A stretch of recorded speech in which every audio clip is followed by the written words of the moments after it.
I welcome you today as we begin in our first of our series of talks that are on spirituality and healthcare. This particular talk is entitled, as you see, The Calling to Medicine and Healthcare Professions. I really think a better title for this series might be A Calling to be a Healer, or better than that even, a calling to be a healing presence, because I think that's important that individuals involved in medical and healthcare, that in fact we are a healing presence. In this series, as you see in this slide, we have a series of 14 talks. One of them, the one beginning today, The Call to Medicine, will be followed by a series of talks on world religions by Dr. Afzal Firdos, who will be speaking next Tuesday on October the 2nd on Hinduism. And you see the slide on the right shows you the different talks that he'll be giving in the next few months. And then on October 24th, the series returns with me giving a talk entitled God Talk at the Bedside. I hope you'll be a part of those. Why are we talking about spirituality and healthcare? First of all, we've been living in an era in which there's been separation between the church and the state, between medicine and religion. And yet we did the Institute of Spirituality and Health did a physician survey that found that 85% of physicians felt they had been called to their profession. So that is interesting. And also there's a move recently to holistic care, where we take care of the whole person, body, soul, and spirit. And this has caused a renewed interest in looking at spirituality and healthcare. So I thought we ought to define the word spirituality. Ken Pargament, our distinguished scholar, uses 4 words. He uses the words, a quest for the sacred.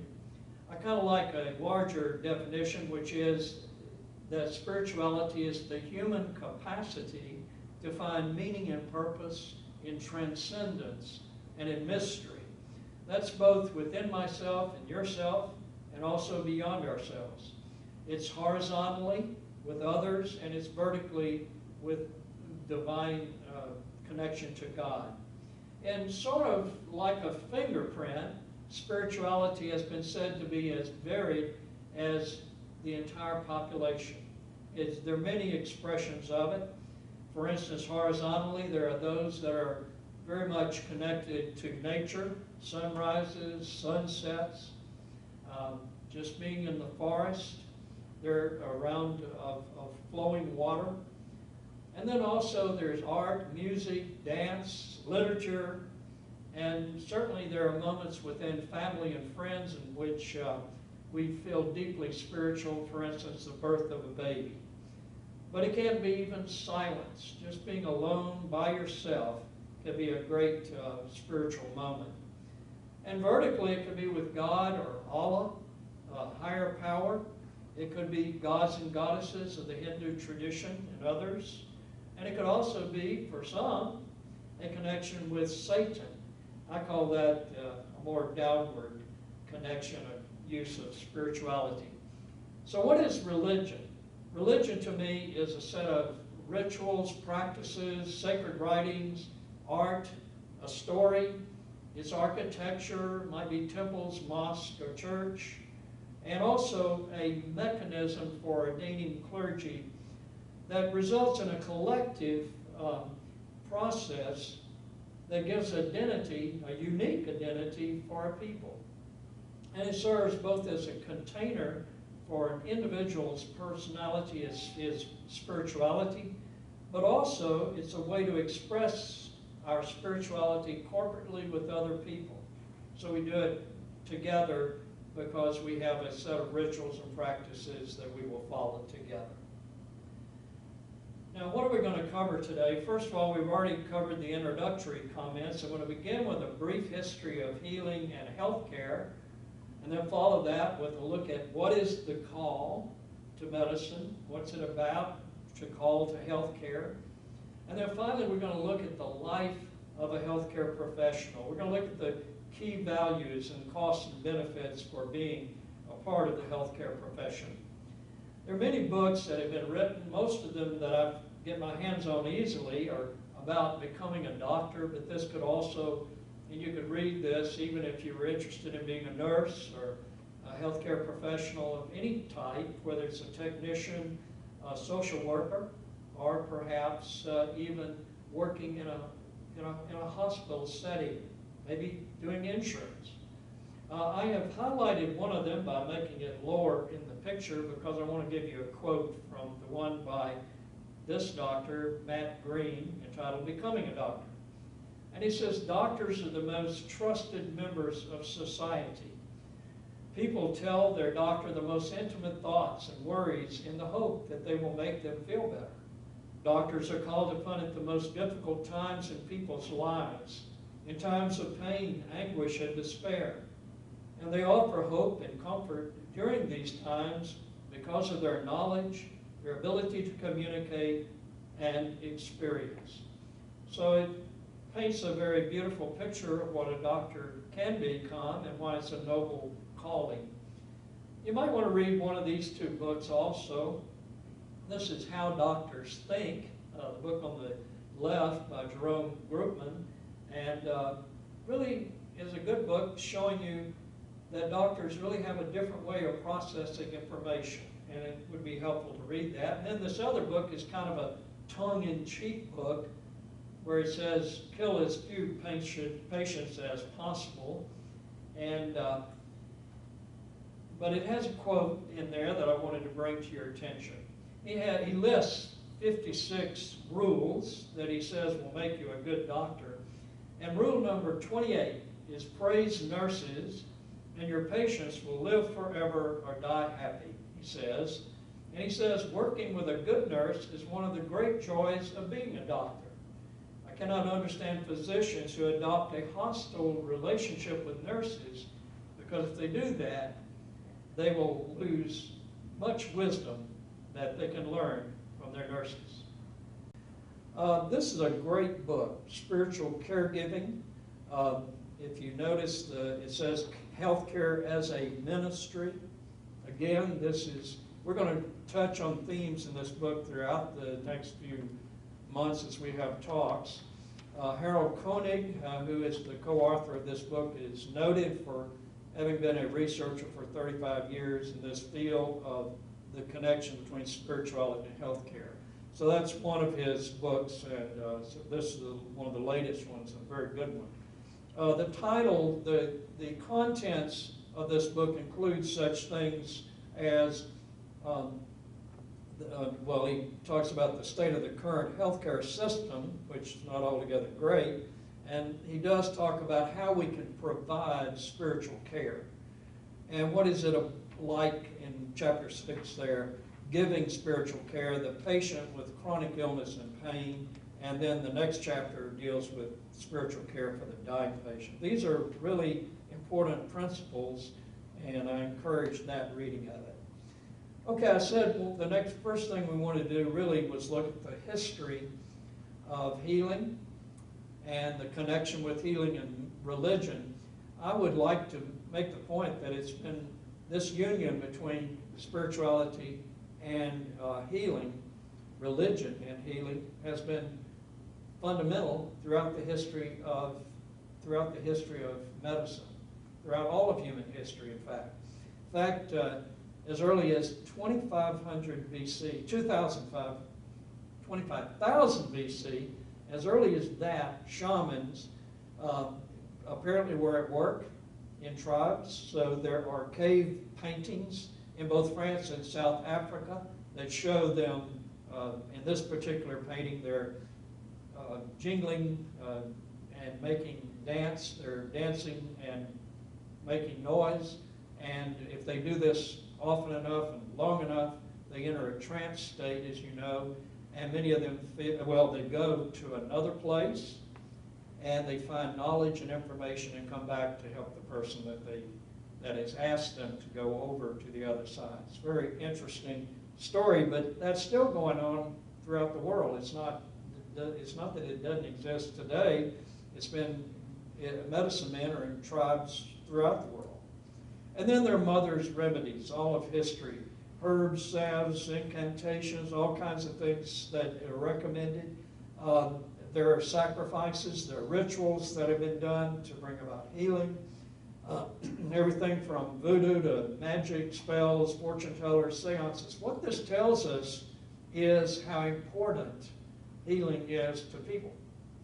So when we get into trouble physically or emotionally or spiritually, we seek help.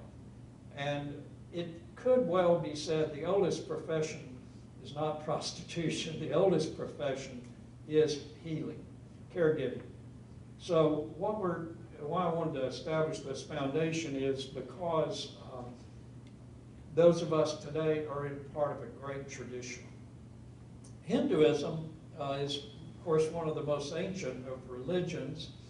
It seeks to discover the true self, and in so doing discover what might be called the cosmic self, the Brahman. And they also have the belief, as you know, of karma, which affects one's state after death and the reincarnation, the next life. And this led, I assume, in India to the caste system, as I understand it, and to explain why some were born healthy, some were rich, some were not. A Hindu generally does not fear death, as many in the West does, because of this belief that if they live a well life, when they die, they will come back in a better state. So maybe if they live well enough over a period of incarnations, they will actually enter an eternal bliss. So this would I want you to think in your mind how that might affect healing. Would it might encourage you to go ahead and, not receive medical care at a certain point in your life because, the next reincarnation may be better anyway. So I don't know. But it's worth thinking about. And the Buddha introduced the concept of human suffering and said and addressed it with 4 noble truths. The first one being the truth of suffering, that none escapes. We all suffer. We all experience it. And all will die. And the truth about the cause of suffering, which he felt was erroneous beliefs and attitudes. And then what's called the truth of cessation of suffering is that there is a way out, and the way out is the truth of the Eightfold Path, which allows us to cease from wrong attitudes and beliefs. Mosaic law, the Torah, in the first 5 books of the Bible, God blesses obedience and God curses disobedience. And Torah forbid seeking healing from any source other than Yahweh, that is, other than God.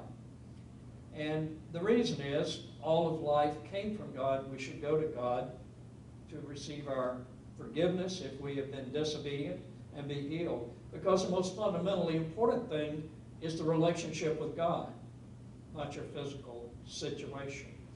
Later, during the Maccabean period of Jewish history, physicians and medications were seen as a gift from God. And people were told to obey the physician because God has given it to you.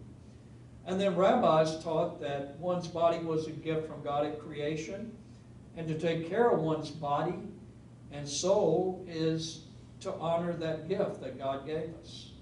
And as time passed, to care for others who were hurt or injured or ill also was to honor the gift of creation, of God's gift.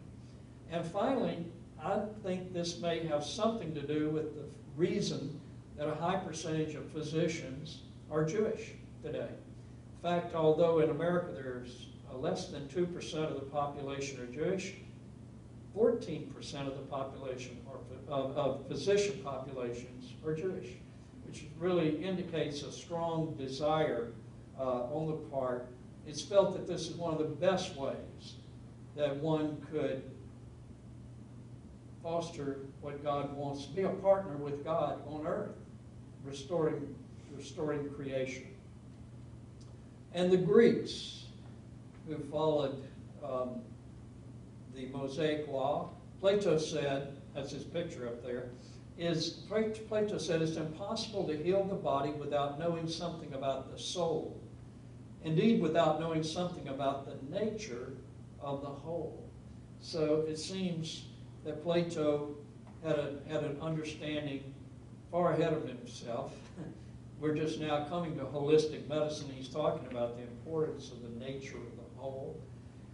And many Christians thought Plato was a pre-Christian. They called him a pre-Christian. And one of the reasons was, among his many things, was his understanding, as you know, of the ideas were in the heavenly realm that were expressed on earth. So he had this connection with something in the heavens. And he felt like to heal the body, we had to know something of the soul. And then, of course, from the Greeks, we got the Hippocratic Oath, a standard of ethical care for the sick. When I was in medical school, the last day of medical school, getting my diploma, we said that together in a large group, sitting out in chairs on the lawn. It's very special. And, of course, the fundamental word that everybody knows from Hippocratic Oath is do no harm. And certainly that's what we in medicine hope that we never do, is harm our patients. Christianity, Jesus came healing the sick and the demon-possessed.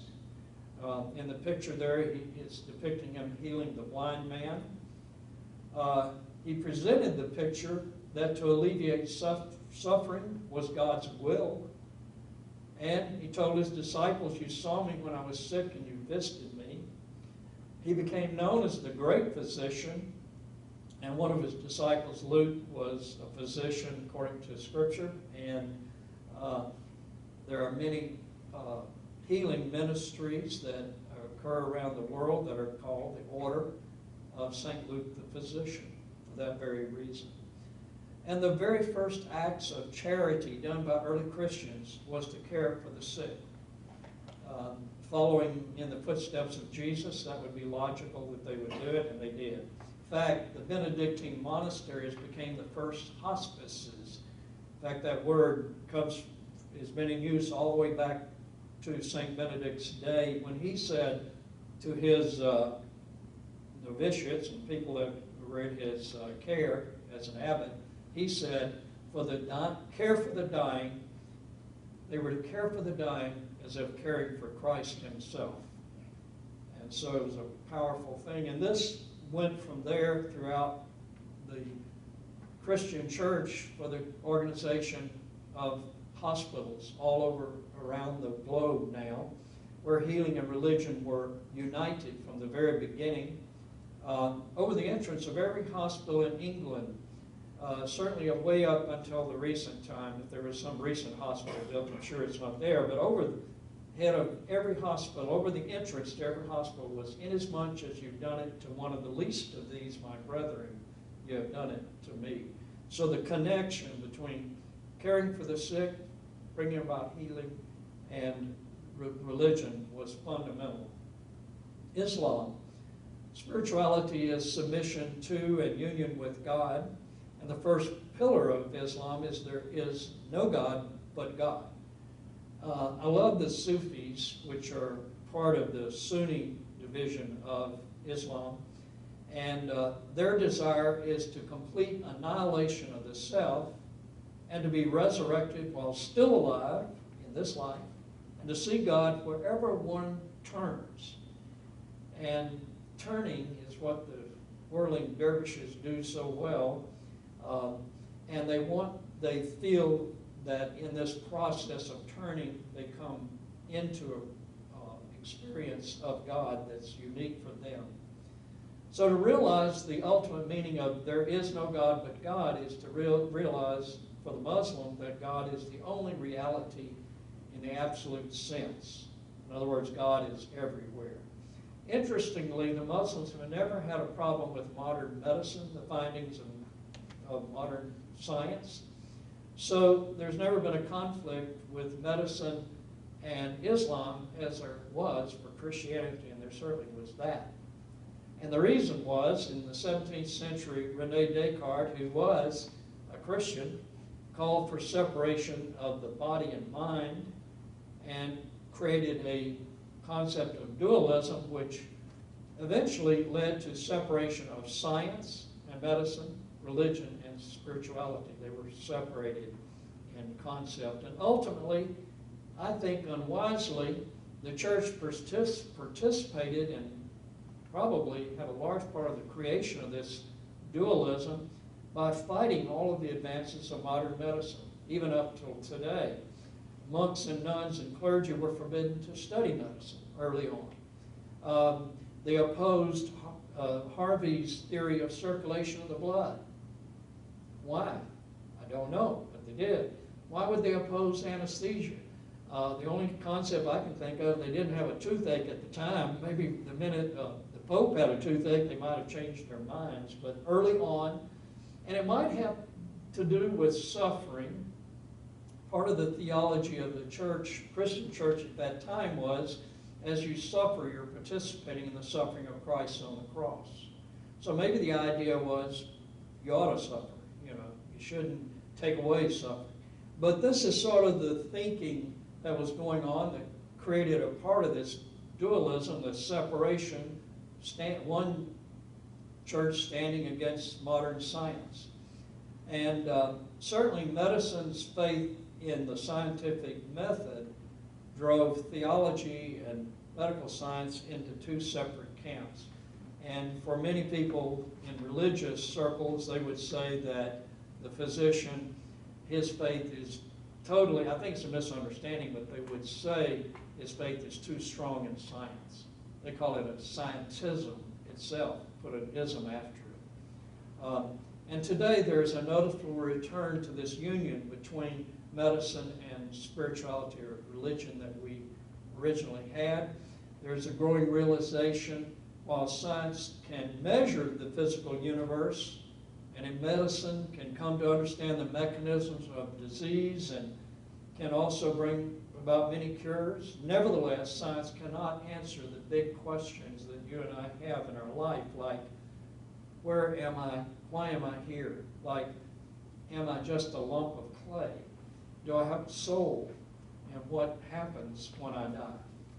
And these are the kind of questions that our great world religions have always sought to provide answers. The fundamental answer of life is about these spiritual dimensions, these big questions.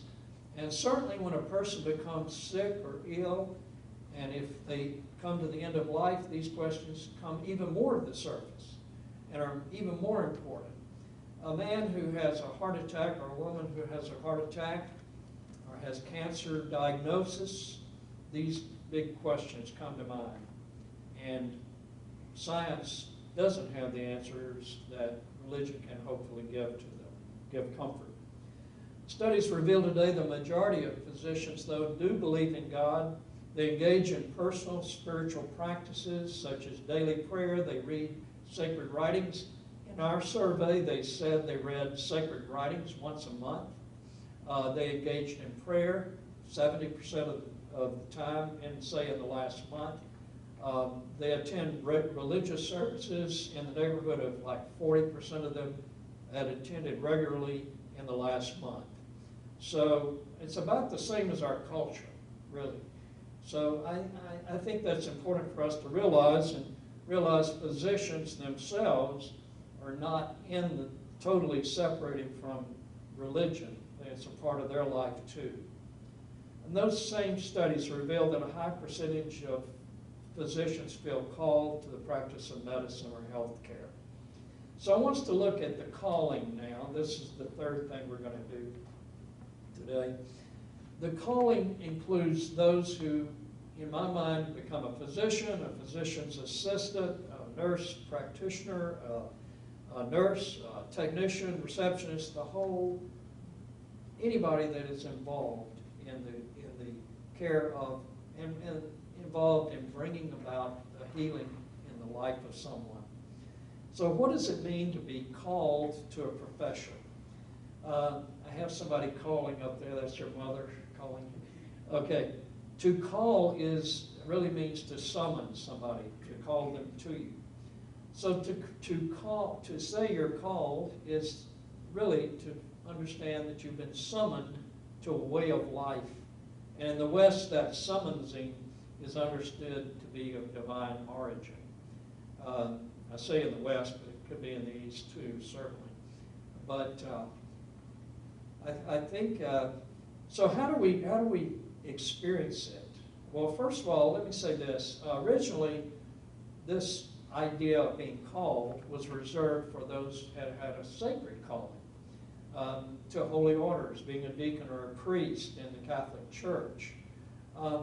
Martin Luther, though, in the 16th century, when the Reformation occurred, Martin Luther deplored the idea of this separation between what was said to be sacred and profane professions. And he said that every occupation was sacred if done to the glory of God, be that butcher, baker, candlestick maker, and certainly that was true of a physician who in his mind was following in the footsteps of the great physician, that is Jesus. So the call, because most of Western culture would agree that God calls men and women to healthcare professions. Healthcare is seen as a noble profession. It's seen as one worthy of honor and respect. And when I was at Tulane Med School, my pathology professor, Dr. Charles Dunlap, really endeared himself to every single sophomore student here in that second year of pathology. He would stand up week after week, come in. He would talk about the slides we were getting ready to look at, pathology, but he would also give us a talk. And he would talk about what it was meant to be a doctor. And one of his talks that I never forgot was, he said, as a physician, you may be picking up a black bag one day and going into a ghetto building with sordid characters that are probably thieves and robbers, no telling what. You will, and those guys will guide you up the stairs, 7 flights up the stairs to the room of someone that you will treat. And then guide you down to safety once again. He said, I know, because I was that doctor. And I want to tell you, you could have heard a pin drop in that room. It meant so much to us to hear his own stories, one after another, week after week. And he has said this at this statement that I'm going to read to you now. At the end of the sophomore year, before you left him, the last class, he said this to every class, so we all heard it. It says, he said, the love and respect and the affection which you will soon command as doctors of medicine, these are not things of your own making. These things have been earned for you by the decency and the humanity of countless generations of good men of all faiths over the past 3,000 years. These men are dead, and for the next few years you will hold in your own hands this magnificent heritage. I hope that when it comes your turn to hand it over to your sons, interesting, no daughters back then. And there was not a single woman in my class. No, there was. There were two women. But when you hand it over to your sons and daughters, not one of you will have cause to be ashamed, he hoped. You could have heard pin drops in that room when he spoke. And you could tell he would rise to the occasion, and you knew he was getting ready to tell you something powerful. And that creates the image. I mean, I hope they're doing that in med school today. I hope they're doing it in nursing schools, and I think they are. I hope that, you know, it only took one person, only took one professor. He was the only one that I had to do that in all of Tulane, but I never forgot him. I never forgot, and I wanted to be like that. Isn't that, so one person can make a big difference. And we hope we're making some difference here at the Institute for the 2 medical schools we have. Next month we have, we'll have about 50 students coming over from Baylor, and I'm going to go over and speak to the students over at the University of Texas School of Medicine. And we hope that when we have these encounters with them, just for a little while, that's all it takes, if we touch hearts, they remember. Okay, so how do you recognize you've been called or called to medicine or healthcare of any part of it? First of all, perhaps we're attracted by someone that's in that field. And that often happens because we ourselves have been ill or hospitalized and cared for by a physician, nurse, or other individual.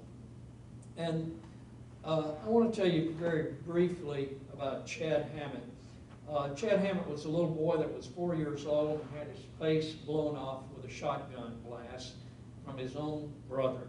They were playing with a shotgun and it went off, and the little boy got his face, side of his face. So I worked with him for many years. And when I became a priest and was at St. Martin's, one Good Friday service, I finished the service that I was doing, and sitting in the row was this row of 3 or 4 people, and they didn't leave. They didn't leave the chapel. So I went over to them thinking they wanted to talk to a priest. So I went over to them, and this young man stands up, turns around, and says, stuck out his hand and said, "Do you know who I am?" And I said, "Chad Hammett, I sure do. I know you, but I can't believe you look so good." He had had many surgeries to make his face look well, and he was a handsome young man. I had not seen him in about 10 years. Well, by now I was crying. He had 3 women with him, young women, and he then handed me a piece of paper. He said, I've waited to bring this to you. And what he showed me was his entrance into medical school. He'd been accepted to medical school. It was his letter of acceptance. And he said, the reason I wanted to be a doctor was because of you, the relationship we had. And by now, the 3 girls were sobbing, crying. And they said, "We've heard all about you. Chad talks nothing but about you for so long." And I raced over and got my wife, brought her over, and now we were really all crying. And it was so special. But I want to tell you, those unique moments, I don't know that they happen anywhere much, except maybe for clergy and for people engaged in medical care. And it doesn't matter what realm of medical care it is. If you're involved with people that are hurting and you care for them in a sensitive way, you'll have moments. And we'll talk about that again in a minute. Another thing, Chad Hammett, I was telling that story, not because of me, but because of him. That's why he wanted to be a doctor, was that connection. And perhaps you've read a book or something, you've maybe read a book about Florence Nightingale and you want to be a nurse, or Dr. William Osler, one of the first great American physicians, you want to be a doctor. I read a book by Tom Dooley about his life. He had been in Vietnam and knew the plight of the individuals in Laos and went there. And when he was 35 years old, he got malignant melanoma and died. It just really got to me, this great man that gave his life so lovingly, and it really touched me. It was a great story, one that I wanted to emulate myself. Others might tell you, you've been a great doctor, a great nurse, you'd be a great doctor, a great nurse, perhaps because you cared for a sick animal, perhaps because you expressed compassion for the sick or the elderly and the handicapped, or perhaps because you offered service to injured people in some way, were not afraid to get down there with them and help them, put a dressing on or something. Some have heard prophetically, I am calling, that is a divine calling. I'm calling you into medicine, to be a nurse, to be a therapist, social worker, whatever. And it could be a deep inward yearning that won't go away. It could be, I think, a divine call that perhaps, and when you get a divine call, it's said, if you can do anything else, then it's probably not the divine call, if you understand me. If it's a divine call, it just keeps coming back, it gets stronger, and you would respond to it. Another thing, I received my call, in a way, from my father. And he met in the front yard of our house, and he said to me and my 2 brothers, "We need a doctor in the family. We don't have a doctor in the family. We need a doctor in the family. Who will be the doctor?" And I raised my hand and said, "Okay, John, you're going to be the doctor." Said, "We don't have a dentist in the family. Who will be the dentist?" My brother David raised his hand and said, "Okay, David, you'll be the dentist." Then he said, we need somebody to carry on the real estate business. Who'll do that? Marshall raised his hand and said, okay, Marshall, that's what you'll do. And that is what happened. At least that's where we started out for many years. So it could be a family, could be very significant people in your life. So what do you do? The first thing I'd do if you had a call, I think, would be to pray about it. Lord, is this the right calling for me? Second, I'd make an appointment to go talk to somebody in that profession, in that particular aspect of medical health care, and see what they're saying, what they say about it. Do they like what they're doing, and why do they like it? And then I'd read some books or read something about the field that I'm interested in. I'd make an appointment to speak to a counselor perhaps, go visit a school, talk to the people there that offer a degree in the area of your interest, and you might even volunteer. A lot of people in medicine, when I was interested in going into medicine, I served as an orderly in a hospital, did bedpans. Interesting thing, made sheets on beds. Interesting thing I had happen was you talk to the patients when you're changing the sheets and stuff, and they're sitting in a chair. I had one of the guys said, "Well, you're the best doctor around," and he thought I was a doctor just because I was wearing white. I said, "Well, I'm not a doctor." He said, "Well, you're the one talking to us," and I knew that was important. So whatever level, wherever you are, is important. And if you can get in that field and practice, see it, watch medicine going on, I think it would be the thing to do. And consider the cost, the time involved, and then after you've considered all of this and made all your things, then confess it to probably to your parents, your teacher, pastor, counselors, get their opinion. But remember, you have to make the decision. It's not any of these people you'll talk to that make the decision. Finally, it's your decision between you and God. So the fourth thing I wanted to look at is life as a healthcare professional. I wanted to mention the key values that are needed to be part of a healing profession. First of all, I think it's important is a caring heart for people, to have empathy and compassion. And the word compassion, really, the word means to suffer with, to really be able to feel the other person's, what they're experiencing. And then a desire to participate in the healing of people, whatever station in life they may be, rich or poor. And I think that's extremely important that we have an attitude doing it for the common good, not for just the privileged few. And then competency. We need to be taught by professionals who themselves are well-trained. And so you pick the best place you can and understand it's a lifelong learning process. It doesn't end with that little training period. You must keep abreast of advances in the future as they occur. And have an attitude that's open so that you will be, I think, healthily blending science and spiritual knowledge as it unfolds over the years, because it's certainly going to change. We're watching that happen every day. Absolutely being a person of integrity is important. Producing a confidence in patients comes from fact being a person of integrity, and they can sense it. It's faithfully living out your life in an honest and above reproach way. And as I had a professor tell me once, you do that one patient at a time, one person at a time. And then a clear understanding that healing must be holistic in nature. We humans are body, soul, spirit, and we're also not alone, so we have a social aspect to us. And all four are necessary if we're going to bring about healing in the life of people. So it's physical, psychological, social, and spiritual. All four of those areas. And then finally, I think it's wise to participate in a religious spiritual tradition that's shared by your group, your people, the society that you're a part of. I think that would be important. What is the cost of responding to the call? Well, first of all, there is that financial cost in training in any medical field. But not only the financial cost, there's time takes many years to train. Cost to one's family. In a sense, the patients have the first call.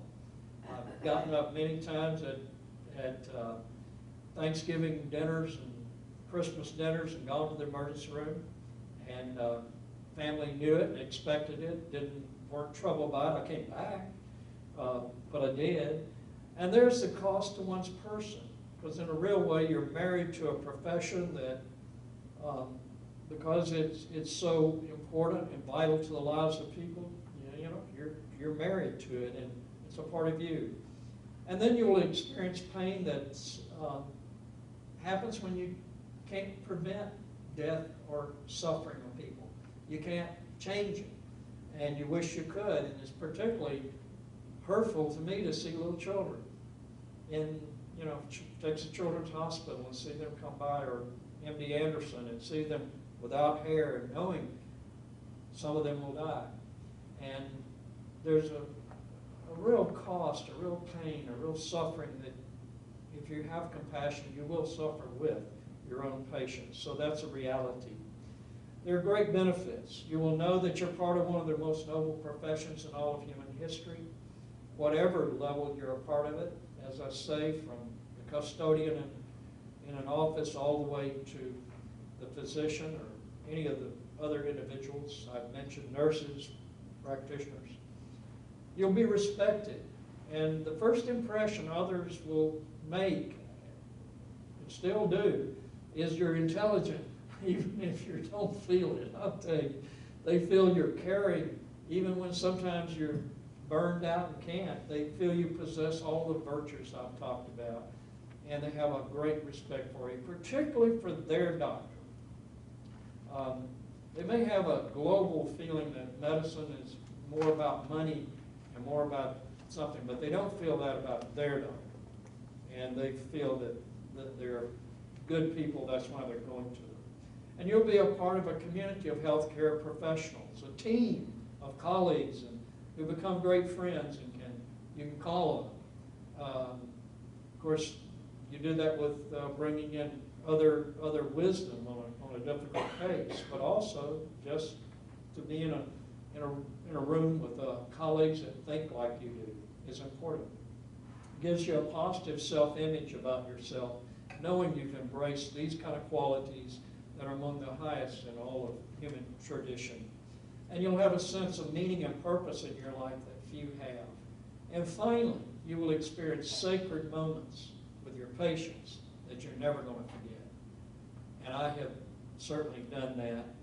I mentioned to you one, and I'll just mention to it, but I'm also caring for a little 4-year-old boy whose arm is amputated at Easter of 1977, and being able to replant that with microsurgical techniques, and then to watch him grow up, and then to go to his wedding and see him using his hand. You know, it's a powerful experience. And to be in the hospital just before he went home, we had a service of celebration and thanksgiving to God. It was a Catholic hospital, I could do it there. And we had one. We brought about 100 people together in a many faiths and celebrated the replantation of that little boy's arm. And today, he's a grown man. He became an FBI agent, which meant he could use that arm well enough to prove that he could wrestle people to the floor and put handcuffs on them. So he could use his arm quite well. And what a blessing to know for the rest of his life, the little boy would have an arm on that otherwise, without that treatment, would not have happened. And I mentioned to you the little boy whose face was blown off with a shotgun, and ultimately he wants to be. But I want to tell you the most important one, one that I will never forget, the day I took my charts over to another doctor's office. And as I was putting them in the racks, I was putting patients in the racks that had names on the charts. And they were sometimes that thick. And I knew every single page was some transaction I had done with that patient that was being put into that chart. And I began to weep. And I realized it was almost like these were sacred documents. They were a record, they were sacred writings of an interrelationship with another human being. And it was the hardest thing I ever did, I think. But I still kept some of them aside. I kept some of the charts aside. Ooh, look at that. Let me go back to where I was. So those sacred moments, you remember all of your life and become really powerful experiences that transform you and in the process are transforming other people. And finally, at the end of life, many may say, well done, thou good and faithful servant. I think that's what we all want to hear. A scriptural reference of St. Paul, who said that. And if we live our life of integrity, we live our life in a noble profession, whatever role we have in it, doesn't matter, it can be said of us that we've been a good and faithful servant. Next week, Dr. Fritos will begin his study of world religions with us, and he'll be looking at Hinduism, October the 2nd. That's on Tuesdays. All of these will be done on Tuesdays. And as I've said, he'll do the next 4 on Tuesdays, next 4 weeks. Then after that, we'll have on the 24th, I'll give a talk, and then he gives a talk on the 30th. I'll give one on the 31st, and we're back and forth after that. But I wonder if there are any questions anybody might have. Any questions? Any comments anybody wants to make from their experience of healthcare that you've got? What about your doctors? Anything you want to say, or your nurses? Has there been a sacred moment that you want to share with us? Anybody?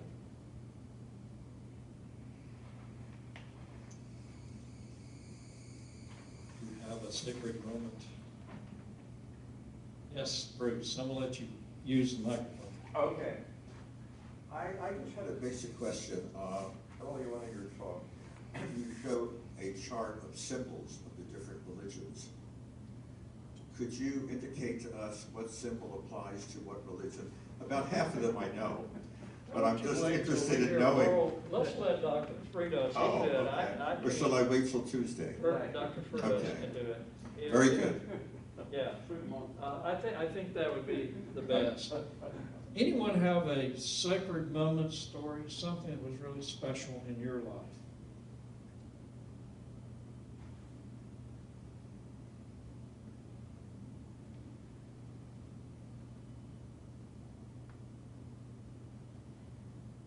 Very good. I recently have a very close friend, a colleague of mine, that is a patient at MD Anderson. She and I were both professors. She and I were both professors, and I'm a social worker, I'm not an MD, but we both have taught social work, and we've gone through quite a few things together as friends. And she completed her first treatments for the chemotherapy, and the cancer has reappeared. And now she's in New Orleans, and she lives with me while she's here in Houston.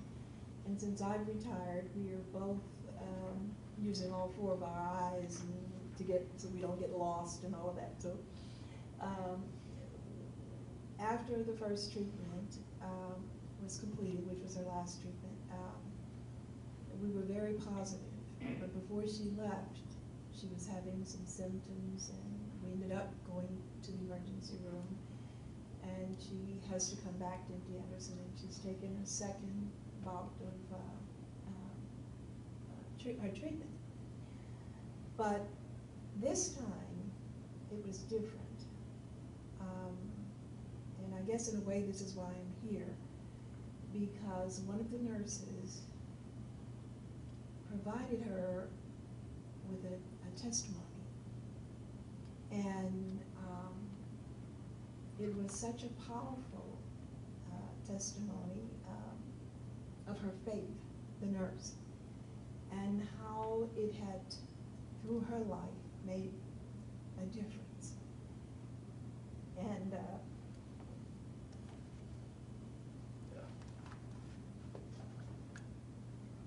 it was helpful to my friend. And I thought if more health providers would take a stance like that and risk whatever with patients, that it could be helped. Because for her, that was extremely meaningful. And I supervised a whole unit as a social work unit of U of H students.